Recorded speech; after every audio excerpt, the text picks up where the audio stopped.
तो सर,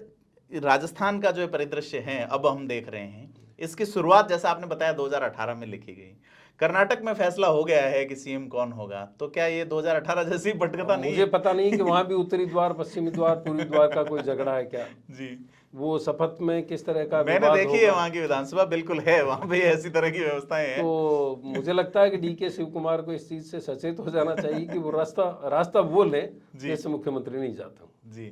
और आप इससे इस चीज को देखिए कि कितने बड़े नेता हैं, चाहे पायलट हो चाहे गहलोत हो, वो किस लेवल पे जाकर के एक सोचने का तरीका उनका बदलता है। अगर आप एक दरवाजे से आ रहे हैं, आप लोकतंत्र की बात कर रहे हैं, हाँ हाँ हाँ,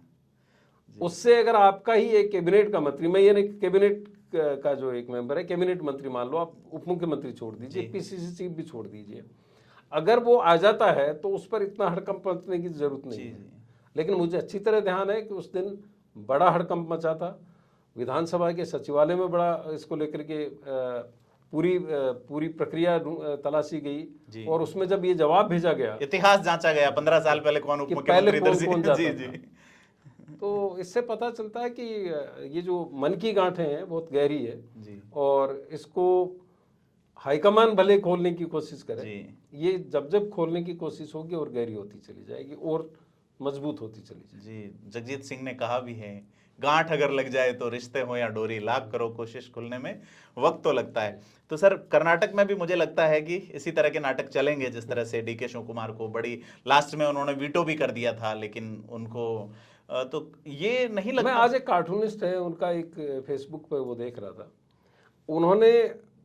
डीके शिव कुमार जी और सचिन पायलट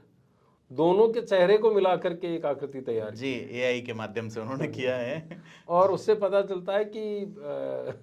कर्नाटक में भी क्या क्या कुछ आगे जाकर के होने वाला है, क्योंकि डीके शिव कुमार भी उसी टीस के साथ उप मुख्यमंत्री और पीसीसी चीफ बने रहने पर तैयार हुए हैं और उनको भी लोकसभा चुनाव के लिए कहा गया है। जिस टीस के साथ सचिन पायलट हुए थे, आप देखिए, चुनाव सिर्फ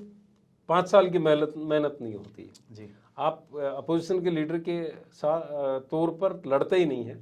चुनाव में एक बड़ी फंडिंग की इस्तेमाल होता है, लोगों से आपको मदद लेनी होती है, कार्यकर्ता उम्मीद करते हैं, और जब सरकार आती है तो कार्यकर्ता हो चाहे आपके फाइनेंस करने वाले हों, आपको किसी भी तरह से मदद करने वाले हों,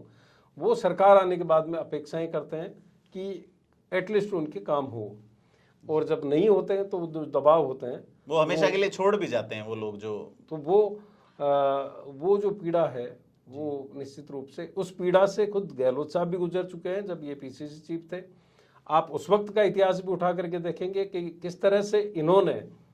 जो आज पायलट पे आरोप लगा रहे हैं, इन्होंने हरदेव जोशी के साथ किस तरह का उस वक्त लामबंदी की उनके खिलाफ,